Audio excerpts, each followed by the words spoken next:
At the end of May, the Free Gaza organization and the fundamentalist Islamic IHH movement launched a flotilla of ships to the port of Gaza under the pretext of humanitarian aid. However, its real objective was to create a provocation on the high seas, to confront the state of Israel and its army, and to violate the naval blockade of the Gaza Strip.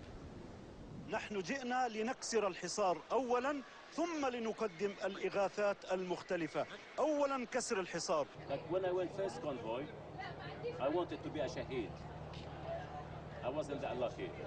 Third time lucky, inshallah, I'll be shaheed. Gaza has been under naval and land closure since the Hamas takeover of the Gaza Strip in order to prevent the trafficking of weapons and other material employed by the Hamas to manufacture rockets and missiles to be used against Israel. However, throughout this time, Israel has continued daily deliveries of food and medicines to Gaza. On average, 100 delivery trucks make their way from Israel to the Gaza Strip every day.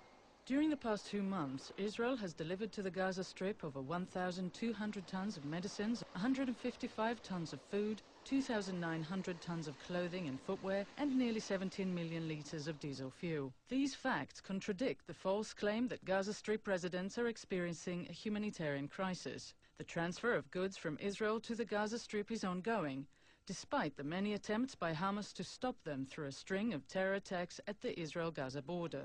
Acting on a decision by Israel's political leadership, its army and navy prepare to prevent the flotilla from reaching Gaza, while offering its organizers and passengers the opportunity to either turn back or to dock at the Israeli port of Ashdod, where the cargo would be unloaded, undergo security inspection, and be transferred to Gaza. If you unload your cargo in Israel, we'll make sure that every single humanitarian item reaches the people of Gaza. If you're really concerned about the people of Gaza, let's stop talking politics and talk about transferring humanitarian aid. Unfortunately, it appears that that's not what you're interested in. You're interested in a cheap political stunt, and that's not going to help anyone, least of all the people of Gaza.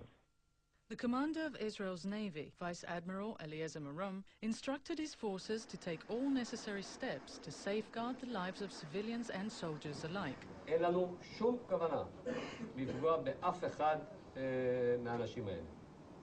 וביחד עם זאת יש לנו משימה מאוד מאוד ברורה לבצע. Okay, what is your next port? My next port, Gaza. Mavi Marmara, you are approaching an area of hostilities, which is under a naval blockade. The Israeli government supports delivery of humanitarian supplies to the civilian population in the Gaza Strip and invites you to enter the Ashdod port, after which you can return to your home ports aboard the vessels on which you arrived. Yeah, shut the fuck up. Go back to Auschwitz. With helping Arabs going against the U.S. Don't forget 9/11, guys. After all calls to halt the flotilla were rejected, naval troops acted to take control of the 6 vessels attempting to break the naval blockade. 5 of the 6 boats were apprehended with only passive resistance from the activists on board. However, the Turkish ship Mavi Marmara, carrying 561 demonstrators, including dozens of terrorists and mercenaries from Turkey and other Muslim countries, the troops encountered extreme violence from well-organized and armed radical activists.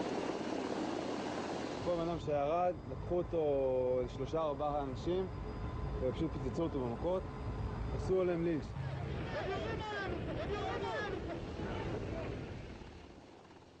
כולם שם היו עם עלות מתכת, סכינים, באיזשהו שלב גם היה ירי חי, ירו עלינו כדורים, כאילו נשק אמיתי.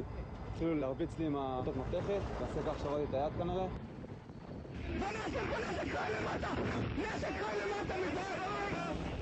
איפה הכלים שלנו? איפה? אתה רואה אותה?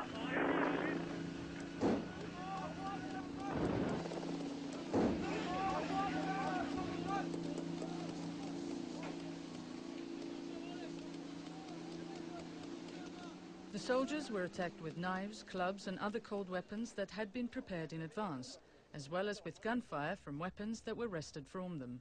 Since the operation to stop the flotilla took place, and up to the making of this film, Israeli information services have distributed dozens of videos and photos that expose the flotilla organizers' true intent. In fact, the images make it clear that this extreme, violent resistance was well planned and that there was a premeditated attempt to lynch the soldiers in the boarding party. From the moment they rappelled onto the ship's upper deck from their helicopters, the troops encountered extreme violence and were attacked with cold weapons. At this stage, they reacted with the rubber bullets and paint guns prepared for the operation, normally used to disperse demonstrations.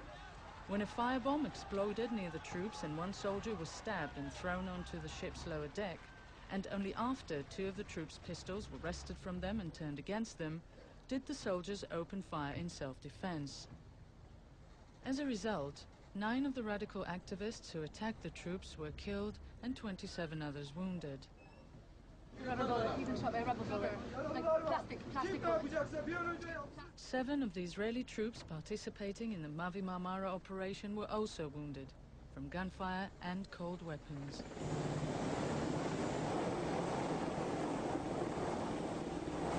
About 12 hours after the incident began, all 6 vessels of the flotilla were docked at the port of Ashdod. All passengers disembarked for security checks and were then transferred to the Ministry of the Interior and Immigration authorities in order to return them to their countries of origin.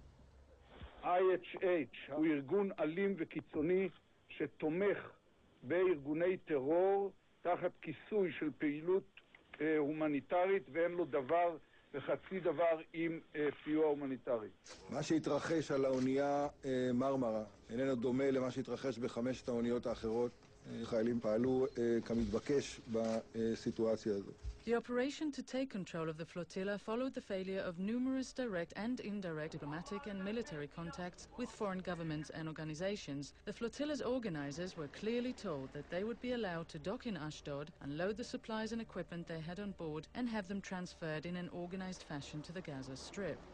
Only after the flotilla organizers made it clear that they had no intention of cooperating in any way was the decision made to take control of the ships at sea in accordance with international law, which grants a country the right to stop a hostile vessel that declares its intent to break a state-imposed blockade. This outcome could have been avoided were it not for the extreme violence on the part of the activists, the injuries they caused, and the clear threat they posed to the lives of Israeli troops.